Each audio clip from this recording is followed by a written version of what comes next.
Hello, good morning, students. Students, today we will read page number जो भी कल हमने जहाँ पर जिस पैरे के ऊपर लेफ्ट किया था ना, वहीं से अब ऊपर से फर्स्ट पैरा है। कहता है कि at the end of the book readers were invited to help study butterfly migrations. और कहता है कि at the end of the book, और पुस्तक के बिल्कुल आखिरी में readers were invited to help study butterfly migrations. अब इसमें क्या है, जो रीडर्स पढ़ने वाले हैं उनको invited to help butterfly migrations की, जो तितलियां जो बाहर आती जाती हैं दूसरी जगह पर, उनके आने जाने का उसमें पूरा डिटेल दे रखा है। कहता है कि they were asked to tag butterfly for research by doctor Frederick A Urquhart of the University of Toronto Canada.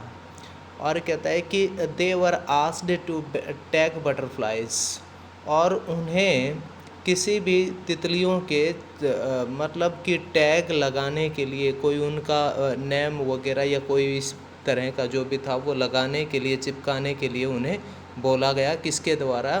Canada की यूनिवर्सिटी ऑफ टोरंटो के डॉक्टर फ्रेडरिक ए यूकारहार्ट के द्वारा। Ebright's mother road to doctor यूकारहार्ट यूरकहार्ट। अब कहता है कि एब्राइट की माँ ने डॉक्टर यूरकहार्ट को लिखा, and soon Ebright was attaching a light adhesive tags to the wings of monarch. और जल्दी ही क्या था कि एब्राइट भी उन मतलब मोनार्क तितलियों के पंखों से मतलब वो टैग चिपकाने लगा। Anyone who found a tag butterfly was asked to send the tag to Dr. Urquhart।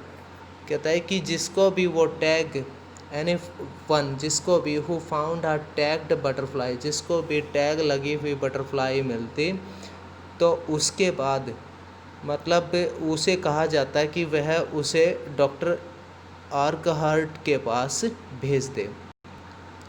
The butterfly collection season around reading lasts 6 weeks in the late summer। और कहता है कि रीडिंग के आसपास तितली संग्रह का मौसम जो गर्मियाँ थी उनमें लगभग 6 सप्ताह तक चलता था। कहता है कि if you are going to chase them one by one, यदि उनमें से आप एक एक का पीछा करने जा रहे हैं, you would not catch very many, तो आप उनमें से अधिकतर को पकड़ भी नहीं पाएंगे। So the next step for Ebright was raise a flock of butterflies. So इस प्रकार से the next step for Ebright was to raise a flock of butterflies. इसलिए डॉक्टर एब्राइट के लिए अगला कदम था तितलियों का एक झुंड उत्पन्न करना। ठीक है। कहता है कि he would catch a female monarch. अब इस बार वह किसी फीमेल मोनार्क को पकड़ेगा, टेक हर हैग्स, उसके अंडों को उठाएगा, and raise them in his basement through their life circle. और कहता है कि उन्हें फिर वह अपने उसके बेसमेंट के अंदर उसके जीवन चक्कर के सारे उनको विकसित करेगा। उसके बाद कहता है कि फ्रॉम एग टू कैटरपिलर, और एग से उसकी कैटरपिलर की स्थिति, और कैटरपिलर से प्यूपा, और प्यूपा से एक विकसित बटरफ्लाई यानी तितली। Then he would tag the butterfly wings, और फिर वह तितली के पंखों के ऊपर टैग लगाएगा, एंड लेट देम गो, और फिर उन्हें जाने देगा। फॉर सेवरल ईयर्स, और कई वर्षों तक इस basement was home two thousands of monarchs. उसका जो बेसमेंट था तहखाना तरीके से, वो हजारों मोनार्क का एक घर बन गया था। डिफरेंट स्टेज ऑफ डेवलपमेंट, जो अलग अलग स्तर पर विकसित हो रही थी। उसके बाद कहता है कि eventually I began to lose interest in tagging butterflies. और उसके बाद कहता है कि आखिरकार तितलियों को टैग लगाने की रुचि मेरी समाप्त हो गई। It's tedious and there is not much feedback, Ebright said. Ebright कहता है कि यह थकावट और बिना किसी उपलब्धि वाला कार्य था। कहता है कि in all the time I did, हर समय मैं ये करता। ही लाफ्ड, वह हंसता है। ओनली 2 बटरफ्लाइज, केवल 2 तितलियाँ। I had tagged were recaptured, जिनको मैंने टैग लगाया था मैं उनको दोबारा पकड़ पाया। And they were not more than 75 miles from here I lived. और कहता है कि वे अभी उस जगह से यानी 25 मील की दूरी पर थी जहाँ मैं रहता था, मतलब कि जहाँ डॉक्टर एब्राइट रहते थे। उसके बाद अगले पेज पर कहता है then in the 7th grade he got a hint of real science. कहता है कि देन तभी ही इन द 7th और 7वीं कक्षा में ही got a hint of what real science is when he entered a country science fair and lost. कहता है कि और 7वीं कक्षा में जब वह प्रविष्ट हुआ, got a hint of what real science is, तो उसको एक मतलब संकेत मिला कि वास्तविक विज्ञान क्या है। ठीक है, जब वह किसी साइंस फेयर में गया, किसी काउंटी के साइंस मेले में जब उसने हिस्सा लिया, तभी उसको पता चला एंड लॉस्ट, और वो इसमें खो गया। It was really a sad feeling to sit there. वास्तव में वहाँ बैठना बड़ी उदास सी बात थी। And not get anything while everybody had won something. और कुछ भी प्राप्त नहीं करना, वो सबसे बुरी बात, जबकि वहाँ हर कोई कुछ ना कुछ प्राप्त कर रहे थे। एब्राइट सेड, एब्राइट ने कहा। His entry was slides of a frog tissues. और कहता है कि उसने मेंढक के तंतुओं की जो स्लाइड थी वो पेश की थी। उसके बाद कहता है कि which he showed under a microscope, जिसको कि उसने किसी माइक्रोस्कोप के नीचे दिखाया। He realized the winter had tired to do real experiment. कहता है कि अब उसको लगने लगा कि भाई वास्तव में मतलब यह जो स्पर्धा है यह काफ़ी मुश्किल सी है, मतलब बड़ी परेशान करने वाली या काफ़ी टफ थी। ही रियलाइज्ड, उसने महसूस किया, sorry not winter but winners. कहता है कि ही रियलाइज्ड, उसने महसूस किया the winners had tired to do real experiment. अब उसने महसूस किया कि विजेताओं ने वास्तविक प्रयोग करने की कोशिश की, not simply make a neat display. कहता है कि जिसमें उन्होंने केवल एक प्रदर्शनी ही नहीं की थी, परंतु उन्होंने अच्छा प्रयास भी किया था। Already the competitive spirit that drives Richard Ebright was appearing। और कहता है कि पहले से ही वह प्रतिस्पर्धा की भावना जो थी एब्राइट में, वो उसको उत्साहित कर रही थी। आई न्यू, मैं जानता था, that for the next year's fair, कि अगले साल के मेले के लिए I would have to do a real experiment, मुझे कुछ वास्तविक प्रयोग करने ही सेड, उसने कहा। The subject I knew most, जिन विषयों को मैं अधिक अच्छी तरह जानता हूँ, अबाउट वाज द इंसेक्ट, वो कीटकर्मी थे। I had been doing in the past several years, जिनके बारे में मैं सब पिछले कुछ वर्षों से काम कर रहा था।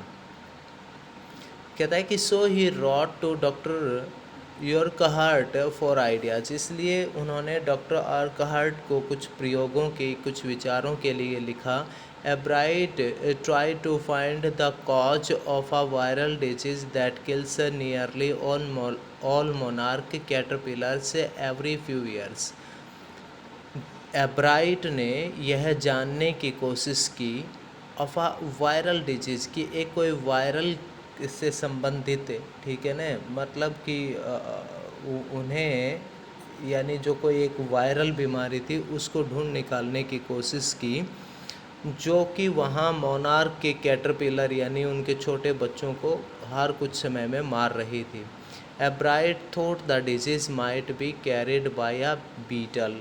अब एब्राइट को लगा कि ज़रूर यह बीमारी किसी बीटल, झिंगूर इत्यादि के द्वारा फैलाई गई है या फैलाई जाती है। कहता है कि he tried raising caterpillar in the presence of beetles. और कहता है कि उसने उन झिंगूरों की उपस्थिति में कैटरपिलर को पालने की कोशिश भी की। I did not get any real result, पर मुझे कोई वास्तविक रिजल्ट नहीं मिला। ही सेड, उन्होंने कहा। बट आई वेंट अहेड, पर मैं आगे बढ़ता गया। एंड शोड, और दिखाया या बताया, that I had tried the experiment, कि मैंने इस प्रयोग की कोशिश की। दिस टाइम आई वन, और इस बार मैं जीत भी गया था। The next year his science fair project was testing the theory. और कहता है कि अगले साल उसका साइंस फेयर प्रोजेक्ट इस सिद्धांत वाला था was testing the theory, इस सिद्धांत का परीक्षण वाला था, that viceroy butterflies copy monarchs, की जो वायसराय जो तितलियाँ होती हैं वो मोनार्क की तरह दिखती हैं। The theory was that viceroy took like monarchs, theory ये थी कि viceroys took look like monarch, की वायसराय तितलियाँ मोनार्क की तरह दिखती, बिकॉज क्योंकि monarchs do not taste good to bird, क्योंकि मोनार्क पक्षियों का उतना अधिक स्वादिष्ट खाना नहीं है। Viceroy on the other hand, जबकि वायसरॉय जो तितलियां हैं दूसरी तरफ do taste good to bird, उनका टेस्ट पक्षियों को अधिक अच्छा लगता है। So the more they look like monarch, इस प्रकार से वो अधिक मोनार्क की तरह दिखते हैं। और कहता है कि the less likely they are to become a bird's dinner, और इस प्रकार वह पक्षियों का भोजन कम बनते हैं। आगे कहता है कि Ebright's project was to see whether in fact birds would eat monarchs, कहता है कि एब्राइट का प्रोजेक्ट यही देखना था कि क्या वास्तव में पक्षी मोनार्क को खाते हैं। He found that a starling would not eat ordinary bird food, और कहता है कि उसने पाया कि एक साधारण एक मैना जो होती है ना, फाउंड दैट स्टार्लिंग मतलब कि एक मैना जो पक्षी है ना, वो वुड नॉट ईट, वो नहीं खाती है ऑर्डनरी बर्ड फूड, सामान्य पक्षियों वाला खाना नहीं खाती है। It would eat all monarchs it could get, और वह सिर्फ मोनार्क को ही खाती है जिनको वो प्राप्त करती है। कहता है कि Ebright said later research by other people showed that viceroy probably do copy the monarch, और कहता है कि एब्राइट सेड लेटर, एब्राइट ने बाद में कहा, ये खोज करते हुए दूसरे लोगों को ये दिखाया, that viceroy probably do copy the monarch, की वायसरॉय तितलियाँ मोनार्क का के समान देखने की कोशिश करते हैं। दिस प्रोजेक्ट वॉज प्लेस्ड, कि यह जो प्रोजेक्ट था was placed first in the zoology division, और कहता है कि इस प्रोजेक्ट को जीव विज्ञान में पहला स्थान मिला, and third overall in the county science fair और काउंटी विज्ञान मेले में लगभग इसको तीसरा स्थान मिला। बस स्टूडेंट्स इतना ही करेंगे आज। थैंक्स।